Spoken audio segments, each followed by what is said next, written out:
ವೃಷಭಾವತಿ ವಿಷಕಾರಿ ನೀರನ್ನ ನೆಲಮಂಗಲ ತಾಲೂಕಿಗೆ ತಂದು ಕೆರೆಗಳ ಜೋಡಣೆಗೆ ಪೈಪ್ಲೈನ್ ಆಗ್ತಾ ಇರೋ ವಿಚಾರನ ವಿರೋಧ ಮಾಡಿ ಧಿಕ್ಕರಿಸಕ್ಕೋಸ್ಕರವಾಗಿ ನಮ್ಮ ವಕೀಲ ಸಮುದಾಯ ಇಲ್ಲಿ ಸೇರಿದ್ದೀವಿ.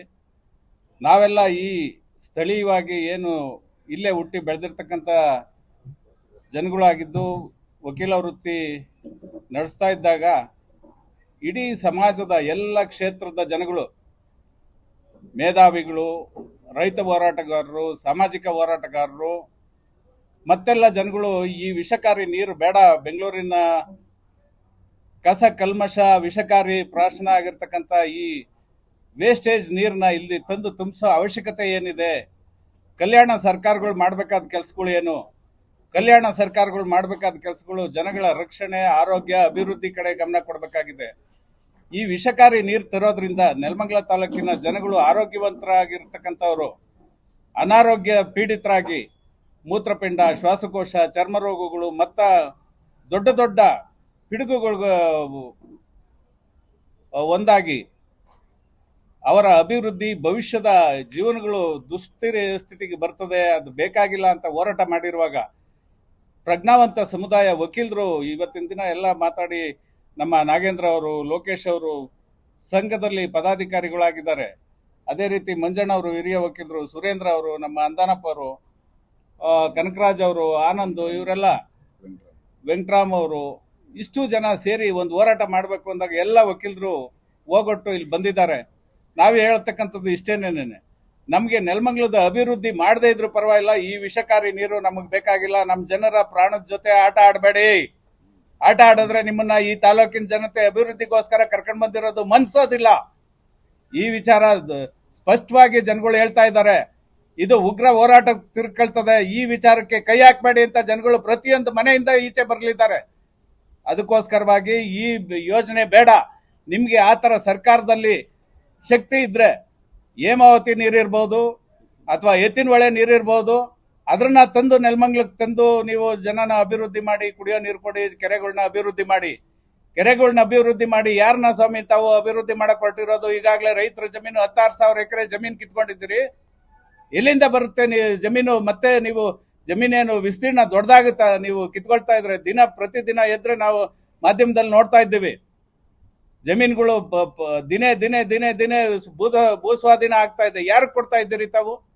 ಈ ನೀರು ತಂದು ಏನ್ ಮಾಡಕ್ ಕೊಟ್ಟಿದ್ದೀರಿ ತಾವು? ಈ ವಿಷಕಾರಿ ನೀರು ಬೇಕಾಗಿಲ್ಲ ಜನಕ್ಕೆ. ಹಾಗಾಗಿ ದಯವಿಟ್ಟು ನೀವು ಇನ್ನೊಂದು ನೋಡಿ, ಗ್ರಾವಿಟಿ ಇರ್ತಕ್ಕಂಥದ್ದು ನಿಮಗೆ ನೆಲಮಂಗಲ ತಾಲೂಕಿಗೆ ಹೇಮಾವತಿ ನೀರು, ಎತ್ತಿನಹೊಳೆ ನೀರು ಗ್ರಾವಿಟಿ ಇದೆ. ನೀವು ಅದೆಲ್ಲ ಕೆಳಗಡೆ ಇರ್ತಕ್ಕಂಥ ನೀರನ್ನ ಇಲ್ಲಿ ಮೇಲ್ಕೆ ಪೈಪ್ಲೈನ್ ಹಾಕಿ ಅದನ್ನ ತರ್ತಾ ಇದ್ದೀರಿ. ಈ ಗ್ರಾವಿಟಿ ಇರ್ತಕ್ಕಂಥ ನೀರನ್ನ ನೀವು ರಾಮನಗರ ಮತ್ತೆ ಆ ಮುಂದುವರೆದ ಭಾಗಕ್ಕೆ ಈ ನೀರು, ಕೊಳಚೆ ನೀರೇನಿದೆ ಅದು ಹೋಗ್ಲಿ, ಗ್ರಾವಿಟಿ ಇದೆ. ಅವರೇ ಬೇಡ ಅಂತ ಇರುವಾಗ ನಮ್ಗೆ ಎಂತಕ್ಕೆ ಬೇಕು ಸ್ವಾಮಿ ಇದು ನೀರು? ಬೇಕಾಗಿಲ್ಲ ಈ ನೀರು. ನಿಮ್ಗೆ ಹಂಗೆ ಶಕ್ತಿ ಇದ್ರೆ ತಗೊಂಡ್ ಬನ್ನಿ. ಸ್ವಾಭಾವಿಕವಾಗಿ ಇರ್ತಕ್ಕಂಥ ನಮ್ಮ ನದಿ ಸಂಪತ್ತಿದೆ, ಅದರಿಂದ ತಗೊಂಡ್ ಬನ್ನಿ. ತಾವು ಅಭಿವೃದ್ಧಿ ಆಗ್ಲಿ. ತಾಲೂಕಿನ ಜನ ನಿಮ್ಮನ್ನ ಪೂಜೆ ಮಾಡ್ತಾರೆ. ಮುಂದಿನ ದಿನಗಳಲ್ಲಿ ಇಂಥವ್ರು ಇದ್ರು, ಇಂಥ ಕಾಲದಲ್ಲಿ ನೀರು ಬಂತು, ನಮ್ಗೆ ಕುಡಿಯೋ ನೀರು ಇರಲಿಲ್ಲ, ಅಭಿವೃದ್ಧಿ ಆಯ್ತು, ಕೆರೆ ಕುಂಟೆಗಳು ತುಂಬ್ತು ಅಂತ ಉಳ್ಕೊಂಡಿರೋ ಜಮೀನು ರೈತರು ಜ್ಞಾಪಿಸ್ಕೊಳ್ತಾರೆ. ಪ್ರತಿದಿನ ನೀವು ಸ್ವಾಧೀನ ಆಗ್ತಾ ಇರೋ ಜಾಗದಲ್ಲಿ ನೀವು ಕೆರೆ ಕುಂಟೆ ತುಂಬಿಸ್ತೀವಿ, ರೈತರಿಗೆ ಒಳ್ಳೇದಾಗ್ತದೆ ಅಂತ ಅಂದ್ರೆ, ಕೆಸಿ ವಾಲಿ ನೀರು ತುಂಬಿದಾಗ ಏನಾಯ್ತು? ಇದೇ ಉತ್ಸಾಹದಲ್ಲಿ ರೈತರು ನಮ್ಮಂಗೆ ತಿಳುವಳಿಕೆ ಇಲ್ದಿದ್ದಾಗ ಅದನ್ನು ಸ್ವಾಗತ ಮಾಡಿದ್ರು.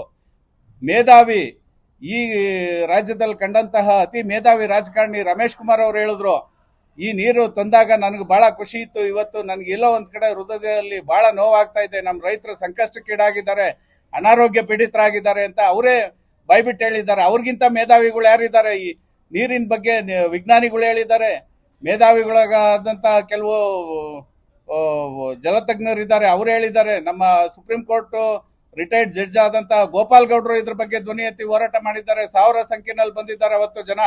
ಇದು ಪ್ರತಿಯೊಂದು ಮನೆಗೂ ತಲುಪ್ತದೆ.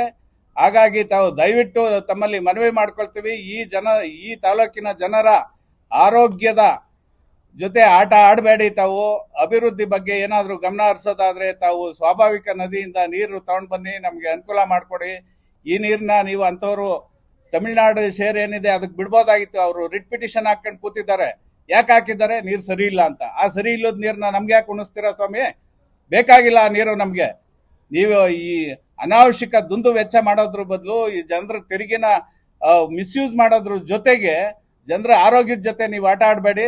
ಈ ಯೋಜನೆ ಯಾವತ್ತೂ ಜಾರಿಗೆ ಬರಬಾರ್ದು. ದಯಮಾಡಿ ಆ ಯೋಜನೆ ಇಲ್ಲೇ ನಿಲ್ಲಿಸ್ತಕ್ಕಂಥ ಕೆಲಸ ಮಾಡಿ. ಇಲ್ಲ ಅಂದ್ರೆ ಈ ತಾಲೂಕಿನ ಜನ ಮನ್ಸೋದಿಲ್ಲ, ಹೋರಾಟ ನಿಲ್ಸೋದಿಲ್ಲ, ಉಗ್ರ ಹೋರಾಟಕ್ಕೆ ತಲುಪ್ತದೆ ಅಂತ ಹೇಳಿ ನಾವು ಮುಂದಿನ ಹೋರಾಟದ ರೂಪುರೇಷೆ ಬಗ್ಗೆ ವಕೀಲರು ಯಾವುದೇ ಸಮಾಜದಲ್ಲಿ ಯಾವುದೇ ಸಂಘಟನೆಗಳು ಈಚೆ ಬಂದ್ರು ಅವ್ರ ಜೊತೆನಲ್ಲಿ ಧ್ವನಿಯಾಗಿ ಕೂಗಾಗಿರ್ತೀವಿ, ಅವ್ರ ಜೊತೆ ಗಟ್ಟಿಯಾಗಿ ನಿಲ್ತೀವಿ ಅಂತ ಈ ಮೂಲಕ ಹೇಳ್ತಾ ಇದ್ದೇನೆ. ನನ್ನ ಹೆಸರು ಮೋಹನ್ ಅಂತ. ನಾನು ವಕೀಲ ವೃತ್ತಿ ಮಾಡ್ತಾ ಇದ್ದೀನಿ. ಇಲ್ಲೇ ಹುಟ್ಟು ಬೆಳೆದಿರ್ತಕ್ಕಂಥವನು ನಾನು. ಹಂಗಾಗಿ ಎಲ್ಲೋ ಒಂದ್ ಕಡೆ ನಮಗೂ ನೋವಿದೆ. ನಮ್ಮ ಜನರ ಆರೋಗ್ಯ ಹಾಳಾಗಬಾರ್ದು ಅಂತಕ್ಕಂಥದ್ದು, ಈ ಭೂಮಿ ಸ್ವಾಸ್ಥ್ಯ ಹಾಳಾಗಬಾರ್ದು ಅಂತಕ್ಕಂಥದ್ದು ನಮ್ಮ ಮನಸ್ಸಿನಲ್ಲಿದೆ. ಹಾಗಾಗಿ ನಾವು ಕೂಡ ಈ ಹೋರಾಟಕ್ಕೆ ಧ್ವನಿಗೂಡಿಸಿ ಬಂದಿದ್ದೀವಿ. ಎಲ್ಲ ಬಹಳಷ್ಟು ಹಿರಿಯರು ಇದ್ದಾರೆ, ಜವಾಬ್ದಾರಿ ಇರತಕ್ಕಂಥ ಜನಗಳು ಇದ್ದಾರೆ, ಅವರು ಮಾತಾಡಲಿದ್ದಾರೆ. ಧನ್ಯವಾದ.